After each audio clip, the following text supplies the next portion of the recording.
दोस्तों, कोई भी इन्वेस्टर हो, सभी इन्वेस्टर अपनी इन्वेस्टमेंट पर सबसे ज़्यादा रिटर्न पाना चाहते हैं। और कोरोना की वजह से हम जिस न्यू नॉर्मल फेज में चल रहे हैं, आज वहाँ पर लगभग हर एक इन्वेस्टर का एक ही सवाल है कि इस समय में सबसे स्मार्ट इन्वेस्टमेंट ऑप्शन कौन सा है। क्या हम म्यूचुअल फंड में निवेश करें, वो अच्छा है, या फिर हमें फिक्स डिपॉजिट में पैसा लगाना चाहिए जो सुरक्षित विकल्प है। इस समय कोरोना की वजह से हम सभी के मन में एक डर है, और ये होना भी नेचुरल है। चाहे हम एक्सपीरियंस्ड इन्वेस्टर की बात करें या फिर हम किसी फ्रेश इन्वेस्टर की बात करें, सभी इस समय इमोशंस और लॉजिक के बीच में उलझे हुए हैं। इस न्यू नॉर्मल की हालात में कौन से इन्वेस्टमेंट ऑप्शन आपके लिए बेहतर हैं और क्यों, आज हम इसी बारे में बात करेंगे और जानेंगे कि पिछले एक साल में Sensex versus gold, gold versus silver versus PPF versus FD, इन सब में सबसे ज्यादा प्रॉफिट किस इन्वेस्टमेंट ऑप्शन ने दिया है। तो चलिए दोस्तों शुरू करते हैं। नमस्कार दोस्तों, मैं विदिशा चौधरी व्यापार मंच में आपका स्वागत करती हूँ।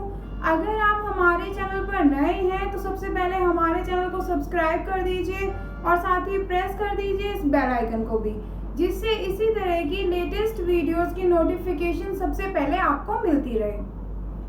दोस्तों, एक इन्वेस्टर के तौर पर बेहतर है कि आप अपनी पूरी इन्वेस्टमेंट को एक ही स्कीम में एक ही जगह पर इन्वेस्ट करने की बजाय उसे अलग अलग एसेट क्लास में इन्वेस्ट करें। इनमें आप इक्विटी मार्केट में लगा सकते हैं, गोल्ड में इन्वेस्टमेंट कर सकते हैं, सिल्वर में इन्वेस्टमेंट कर सकते हैं, फिक्स डिपॉजिट में कर सकते हैं, इसके साथ साथ पीपीएफ में इन्वेस्टमेंट कर सकते हैं, या फिर बाकी की जो स्मॉल सेविंग स्कीम्स हैं वो भी काफ़ी पॉपुलर है। एक स्मार्ट इन्वेस्टर के तौर पर आपके लिए ज़रूरी है कि आपका पैसा अलग अलग एसेट क्लास में लगा हो, जिससे कि आपके पैसे पर रिस्क कम हो। वहीं टाइम टू टाइम पर आपको एनालिसिस भी करते रहना चाहिए कि कहाँ पैसा लगाने पर आपको क्या मिल रहा है, यानी कि आपकी अवेयरनेस भी बहुत ज़रूरी है। अगर आप भी यही सोच रहे हैं कि कहाँ निवेश करना आपके लिए फायदेमंद है, तो आइए सबसे पहले जान लेते हैं कि पिछले एक साल में अलग अलग एसेट्स का रिटर्न कैसा रहा, किसने कितना रिटर्न दिया।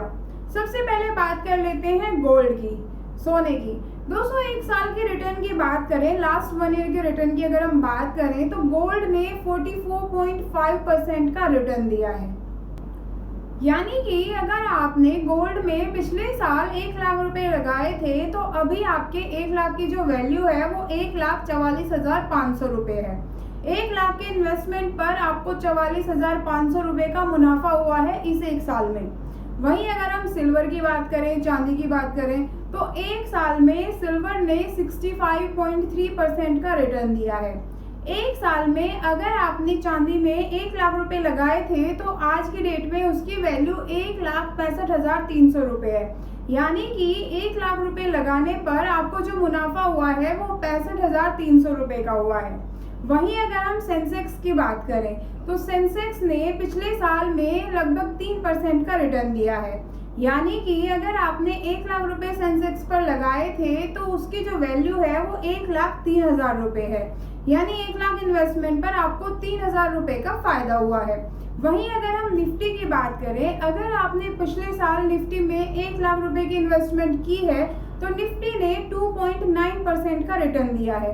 यानी कि एक साल में 1 लाख की जो वैल्यू है वो 1,02,900 रुपये है। 1 लाख के इन्वेस्टमेंट पर आपको 2,900 रुपये का फायदा हुआ है। वहीं अगर हम एफडी की बात करें तो एक साल में एफडी में जो हम अलग अलग बैंकों का एक एवरेज लेके चले तो 6.8% का इंटरेस्ट रेट रहा है ऑन एन एवरेज बेसिस पर। यानी कि अगर आपने 1 लाख रुपए की एफडी कराई है तो आपको 1,06,800 रुपये के लगभग आपकी उसकी वैल्यू हो चुकी है। तो 1 लाख की इन्वेस्टमेंट पर आपको 6,800 रुपये का फायदा हुआ है।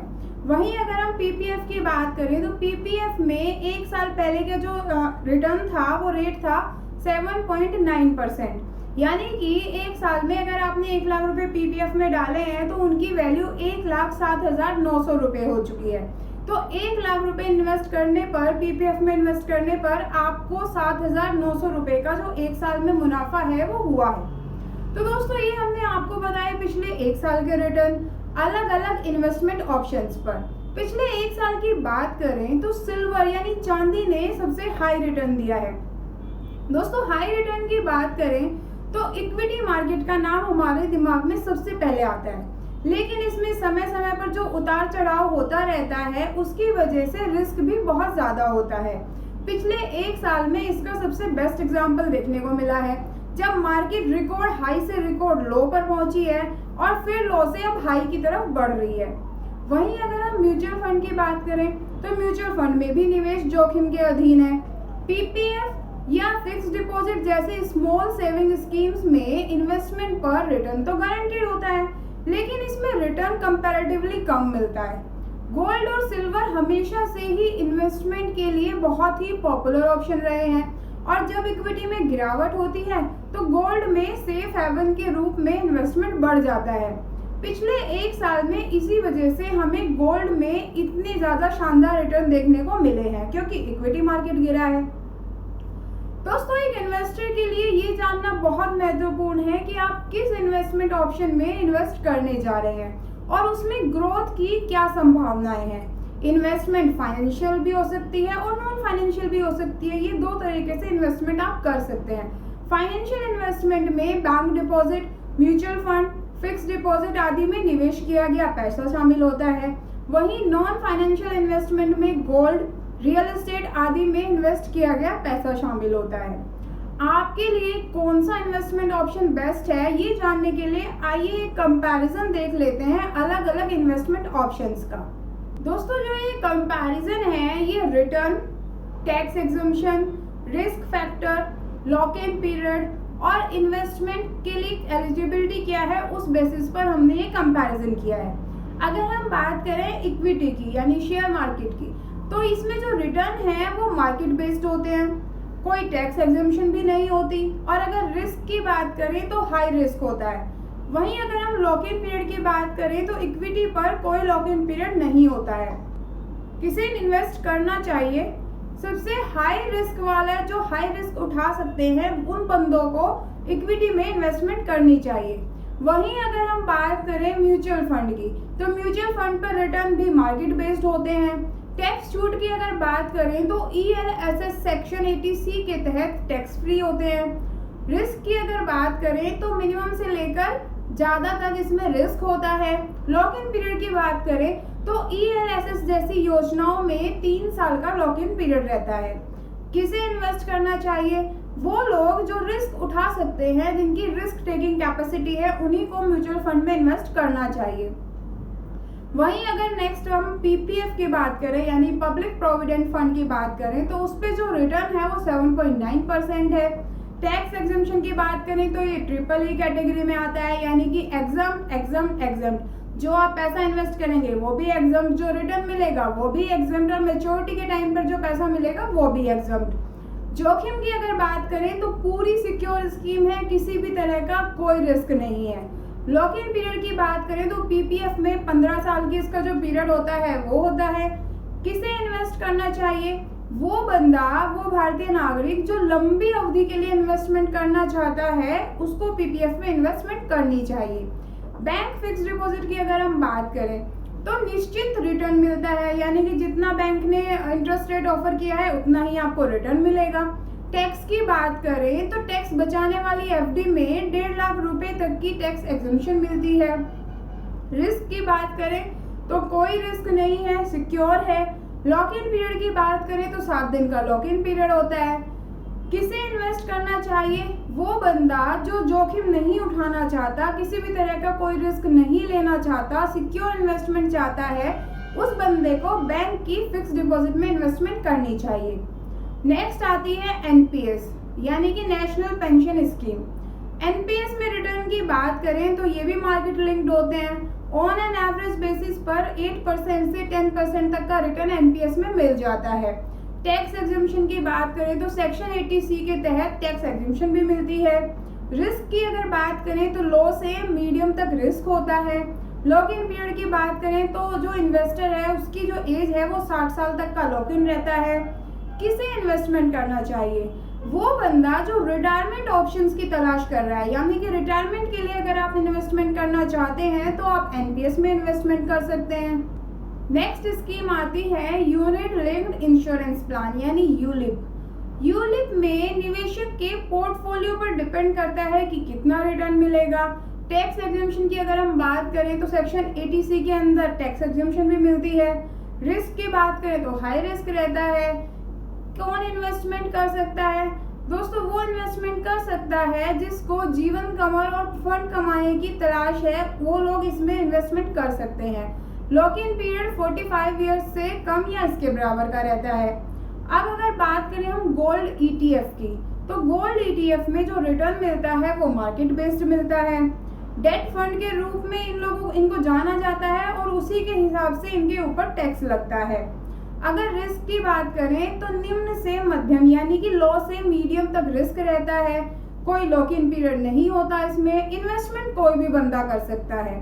अगर हम वरिष्ठ नागरिक बचत योजनाएं जैसे सीनियर सिटीजन सेविंग स्कीम जैसे स्कीम की बात करें तो रिटर्न उस पे 8.7% का है। सेक्शन 80C के अंदर रिडक्शन भी मिलती है। रिस्क कोई नहीं है, पूरी तरह सिक्योर स्कीम है। लॉक इन पीरियड 5 साल का होता है और इन्वेस्टमेंट सिर्फ सीनियर सिटीजन कर सकते हैं। वहीं अगर हम रिकरिंग डिपॉजिट यानी आरडी की बात करें तो आरडी पर 7% का इंटरेस्ट रेट मिलता है। टैक्स एग्जम्पशन कोई नहीं है, रिस्क भी कोई नहीं है। 6 महीने का मिनिमम लॉक इन पीरियड रहता है और कोई भी नागरिक जो है वो इन्वेस्टमेंट कर सकता है। वहीं हम डाकघर मासिक आय योजना यानी कि पोस्ट ऑफिस MIS स्कीम की बात करें तो उस पर इंटरेस्ट रेट 7.7% का है। कोई टैक्स रिबेट नहीं मिलती है, लो रिस्क है। और अगर हम लॉक इन पीरियड की बात करें तो 5 साल का लॉक इन पीरियड है और कोई भी भारतीय नागरिक इस स्कीम में इन्वेस्टमेंट कर सकता है। दोस्तों कंपैरिजन तो हमने बता दिया। स्मार्ट इन्वेस्टमेंट करने के लिए आपको मार्केट में अवेलेबल डिफरेंट इन्वेस्टमेंट ऑप्शंस के बारे में बहुत बारीकी से जानना चाहिए। ज़्यादातर इन्वेस्टर्स के लिए एक बेस्ट इन्वेस्टमेंट प्लान का ऑप्शन उनके ऑब्जेक्टिव, उनका इन्वेस्टमेंट का पीरियड कितना है, कितना रिस्क ले सकते हैं, इन सब बातों पर निर्भर करता है। इसके अलावा बचत और इन्वेस्टमेंट यानी सेविंग और इन्वेस्टमेंट, इन दोनों के बीच में कंफ्यूज मत होइए। सेविंग और इन्वेस्टमेंट दोनों सेम नहीं होती हैं, दोनों बिल्कुल अलग हैं। सेविंग की अगर हम बात करें तो सेविंग का मतलब है कि पैसे बचाने हैं। पैसे बचा के आप अपनी अलमारी में रखिए, आप अपने लॉकर में रखिए, कहीं भी रखिए, यानी कि आपने पैसा सेव कर लिया बट वो पैसा आपको कुछ भी अर्न करके नहीं दे रहा है। उस पैसे में किसी भी तरह की कोई इंक्रीमेंट, कोई बढ़ोतरी नहीं हो रही है। जबकि इन्वेस्टमेंट की अगर हम बात करें तो इन्वेस्टमेंट एक ऐसा तरीका है जिसमें आपका पैसा भी और पैसा जनरेट करता है, यानी कि आप कमा रहे होते हैं और आपका पैसा भी कमा रहा होता है। तो इन्वेस्टमेंट पर ध्यान दीजिए, ना कि सेविंग पर ध्यान दीजिए। अब इन्वेस्टमेंट ऑप्शन आपको चुनना है तो आप किन किन चीजों का ध्यान रखें, आपको कैसे पता चलेगा कि कौन सा इन्वेस्टमेंट ऑप्शन आपके लिए अच्छा है। उसके लिए कुछ फैक्टर्स में आप एनालिसिस कीजिए। पहला फैक्टर आता है लक्ष्य यानी टारगेट। इन्वेस्टमेंट स्कीम सिलेक्ट करते टाइम आपका टारगेट सबसे इम्पोर्टेंट है। ऐसी बहुत सारी योजनाएं हैं जो अलग अलग इन्वेस्टमेंट टारगेट्स के लिए होती हैं। जैसे कि अगर आप रिटायरमेंट के लिए इन्वेस्टमेंट करना चाहते हैं तो आपके लिए अलग स्कीम होगी। आप बच्चे की एजुकेशन के लिए करना चाहते हैं तो आप अलग स्कीम में इन्वेस्ट करेंगे। आप बच्चे की पढ़ाई के लिए या बच्चे की शादी के लिए करना चाहते हैं तो अलग इन्वेस्टमेंट स्कीम में करेंगे। तो इस तरीके से सबसे पहले अपने टारगेट को डिसाइड कीजिए। टारगेट डिसाइड करने के बाद उसी टारगेट के हिसाब से अपना इन्वेस्टमेंट प्लान चुनिए। दूसरा जो फैक्टर आता है वो आता है इन्वेस्टमेंट का पीरियड। आप कितने टाइम के लिए इन्वेस्टमेंट करना चाहते हैं, यानी कितना टाइम है आपके पास आपके टारगेट को अचीव करने के लिए। आप कब इन्वेस्टमेंट करना चाहते हैं, फिर आप शॉर्ट टर्म के लिए इन्वेस्टमेंट करना चाहते हैं या आप लॉन्ग टर्म के लिए इन्वेस्टमेंट करना चाहते हैं या आप मीडियम टर्म के लिए इन्वेस्टमेंट करना चाहते हैं। उसी हिसाब से आपके पास इन्वेस्टमेंट ऑप्शंस अवेलेबल हैं और उसी हिसाब से आप इन्वेस्टमेंट कर सकते हैं। जैसे कि फॉर एग्जांपल अगर आप लंबे समय के लिए इन्वेस्टमेंट करना चाहते हैं तो आप लॉन्ग टर्म के म्यूचुअल फंड में इन्वेस्टमेंट कर सकते हैं या आप पीपीएफ में इन्वेस्टमेंट कर सकते हैं। और कम समय के लिए अगर आप इन्वेस्टमेंट करना चाहते हैं, शॉर्ट टर्म इन्वेस्टमेंट करना चाहते हैं, तो आप आरडी में कर सकते हैं या फिर आप डेट फंड सिलेक्ट कर सकते हैं। नेक्स्ट जो ऑप्शन आता है, नेक्स्ट जो फैक्टर आता है वो आता है टैक्स एग्जम्पशन। दोस्तों ज्यादातर इन्वेस्टर ऐसे ऑप्शंस की तलाश करते हैं जिसमें ना केवल उनके पैसे बचे बल्कि उनको टैक्स एग्जम्पशन भी मिले, यानी टैक्स का बेनिफिट भी मिले। आपको इस मामले में आपको अलग अलग टैक्स सेविंग स्कीम्स मिल जाती हैं, आपको उनका विश्लेषण करना चाहिए और उन्हीं में से किसी एक में निवेश करना चाहिए। नेक्स्ट आता है आपकी रिस्क टेकिंग कैपेसिटी, आप कितना रिस्क उठा सकते हैं। कुछ इन्वेस्टमेंट इंस्ट्रूमेंट ऐसे होते हैं जो जनरली मार्केट से जुड़े होते हैं और उनमें रिस्क भी बहुत ज़्यादा होता है, जैसे म्यूचुअल फंड है, एनपीएस है। तो जोखिम लेने की क्षमता एक ऐसी चीज़ है जो हर व्यक्ति की अलग अलग होती है। फॉर एग्जाम्पल एक सैलरीड बंदा जो होगा उसकी जो जोखिम लेने की जो कैपेसिटी होगी जनरली वो कम होगी, लेकिन वहीं अगर एक बिजनेसमैन होगा तो उसकी जो रिस्क टेकिंग कैपेसिटी होती है वो ज़्यादा होती है। इसीलिए इन्वेस्टमेंट ऑप्शन चुनते टाइम उसके रिटर्न को देखने के साथ साथ उसके रिस्क पर भी ध्यान दीजिए। अगला और जो लास्ट फैक्टर आता है वो आता है ग्रोथ। अब इन्वेस्टमेंट में ग्रोथ की बात करते हैं, आपका इन्वेस्टमेंट कितना बढ़ेगा। बेशक आपको ऐसी योजना में इन्वेस्टमेंट करने का कोई भी मतलब नहीं है जिसमें आपको जितना आप रिटर्न एक्सपेक्ट करते हैं उतना रिटर्न ना मिले। दोस्तों इन्वेस्टमेंट स्कीम को फाइनलाइज करने से पहले आप उसका रिटर्न, उसका प्रदर्शन क्या रहा है पहले उसमें और कितनी उसकी ग्रोथ एक्सपेक्ट कर रहे हैं, इन सब चीज़ों पर भी ध्यान दे लीजिए, इनका अच्छे से एनालिसिस कर लीजिए तभी सिलेक्ट कीजिए। तो दोस्तों इन सभी फैक्टर्स को ध्यान में रखकर आप डिसाइड कीजिए कि कौन सी इन्वेस्टमेंट स्कीम जो है वो आपके लिए बेस्ट है और स्मार्ट इन्वेस्टर बन के अपनी इन्वेस्टमेंट कीजिए। दोस्तों अपनी इन्वेस्टमेंट को समय समय पर एनालिसिस करते रहिए, देखते रहिए कि क्या चल रहा है क्या नहीं चल रहा है, अप टू डेट रहिए। ऐसा नहीं है कि इन्वेस्टमेंट कर दी और भूल गए। और इन्वेस्टमेंट के सबसे इम्पोर्टेंट रूल को याद रखिए, अपने सारे पैसे को एक जगह एक स्कीम में मत इन्वेस्ट करिए, उसको डाइवर्सिफाई करिए। उसको जितना आप डाइवर्सिफाई करेंगे उतना ही आप अपने रिस्क को कम करेंगे और उतना ही अपने पैसे को सेव करेंगे और आपको रिटर्न भी बेहतर मिलेगा। तो दोस्तों उम्मीद करते हैं कि आपको अब अच्छे से समझ आ गया होगा कि आपको किस इन्वेस्टमेंट ऑप्शन में अपना पैसा इन्वेस्ट करना है, और साथ साथ ये भी उम्मीद करते हैं कि आपको हमारी वीडियो भी अच्छी लगी होगी। तो हमारी वीडियो को ज़्यादा से ज़्यादा लाइक कर दीजिए, अपने दोस्तों के साथ भी शेयर कर दीजिए। एंड हाँ, अगर आपने अभी तक हमारे चैनल को सब्सक्राइब नहीं किया है तो जल्दी से सब्सक्राइब कर दीजिए। Thank you.